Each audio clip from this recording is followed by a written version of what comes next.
Jean-Marie Miassou is not a historian. He's simply curious about the past and fascinated by the history of Amboise. It's this curiosity led him to discover historical elements that he wishes to share with others.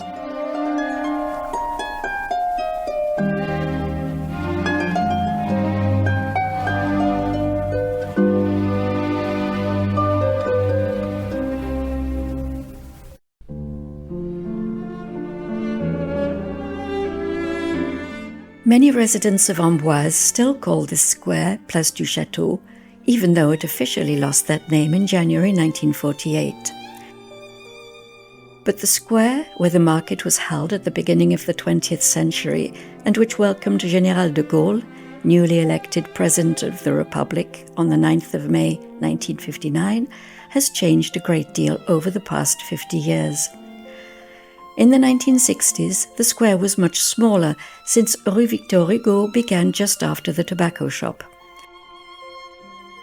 The street had to contend with an extensive mound of earth which ran along the foot of the castle, meaning that it was only a few meters wide.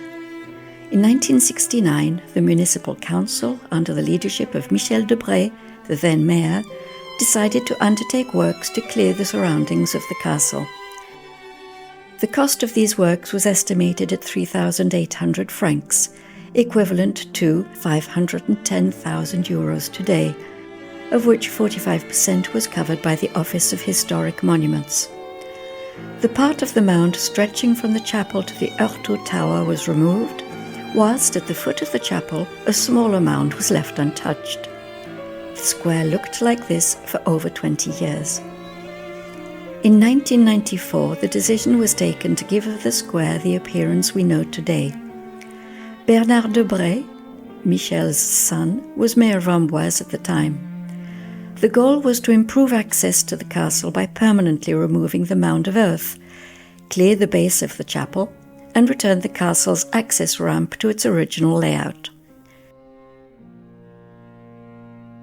The remodeled square was inaugurated under the name Place Michel Debré on the 7th of September 1995 in the presence of Philippe Séguin, the then President of the National Assembly.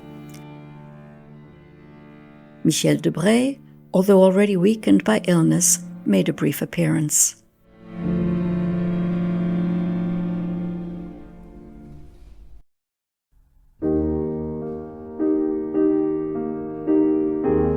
On the first floor of the Museum of Art and History of Amboise, also known as the Hôtel Morin, is this admirable painting by Justin Ouvrier depicting the town of Amboise in 1847.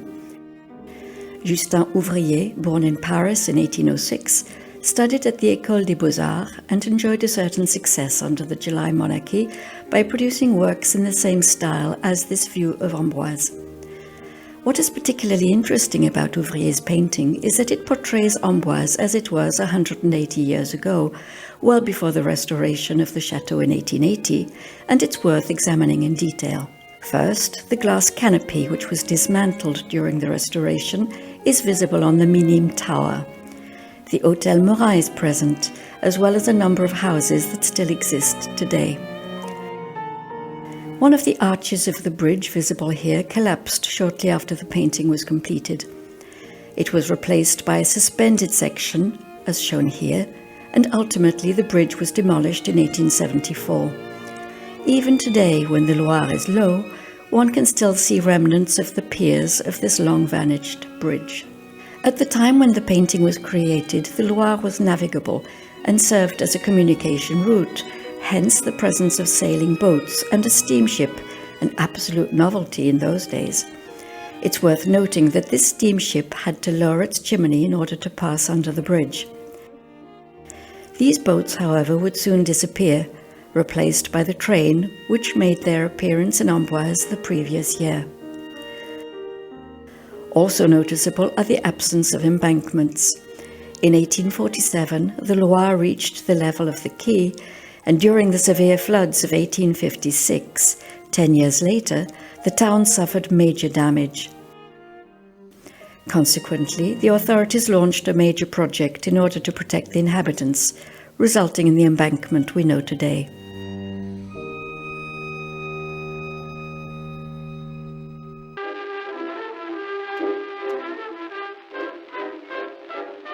On 23rd of January 1913, a fire destroyed the Gounin shoe factory in Amboise.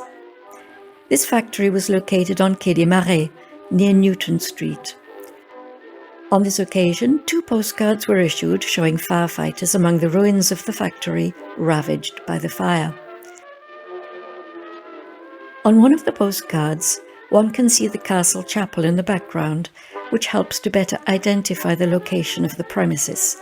The fire brigade's lieutenant in charge of the incident drew up a plan of the site, which is even more informative and, when compared with a satellite photo, makes it possible to pinpoint the exact place where the factory stood. The supposed entrance to the factory still exists today on Quai des Marais. In his report, the lieutenant stated that the blaze broke out at 5:15 p.m. in a storeroom containing flammable materials due to a worker who imprudently entered the room with a lamp. As soon as he was alerted, the lieutenant rushed to the scene. The fire was fought by about 30 volunteer firefighters who probably appear in this photo taken the following year in front of the fire station, if you can call it that, situated on the Quai des Marais, where one can still make out the inscription Sapeurs-Pompiers. Several people were injured, but with the help of colleagues and their pumps from Nazelle and Poussey, the fire was brought under control by 8:30 p.m. The Gounin factory employed 400 people who suddenly found themselves unemployed, and at that time social protection did not exist. A committee was therefore formed, made up of the factory's foreman and 4 members of the municipal council. At its extraordinary session on 27th of January 1913, the municipal council allocated a grant of 1,000 francs, about 3,600 euros today, to the committee. The Gounin Brothers factory was later relocated to the site which the Parking des Tanneurs now occupies, where it operated until the 1980s. Émile Gounin, the youngest of the brothers who ran the factory, went on to serve as mayor of Amboise for 33 years, right up to 1953.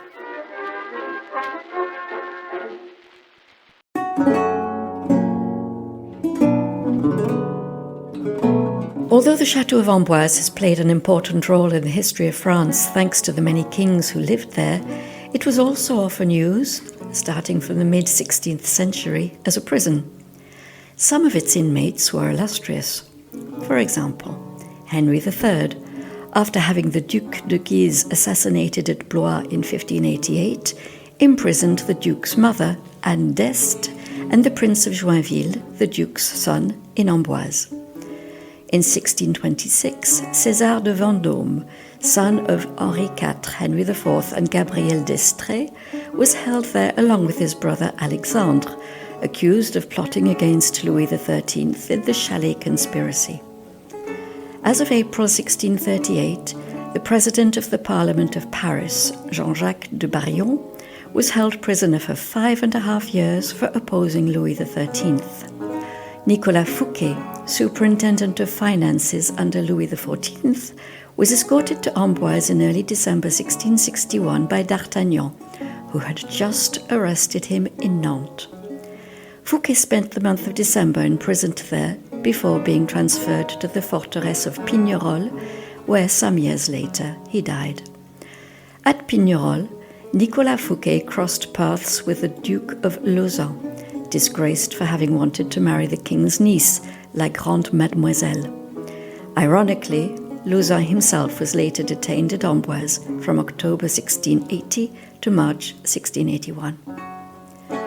During the Revolution, the chateau was used as a prison on many occasions. We know, for example, that on 20th of April 1794, there were 101 prisoners in what was then called the Citadelle of Amboise. However, the most famous prisoner was undoubtedly Abdelkader, leader of the resistance movement to the French conquest of Algeria. He arrived at Amboise with his entourage of 80 people in October 1848 and was freed by Louis Napoleon Bonaparte in person on 16th of October 1852.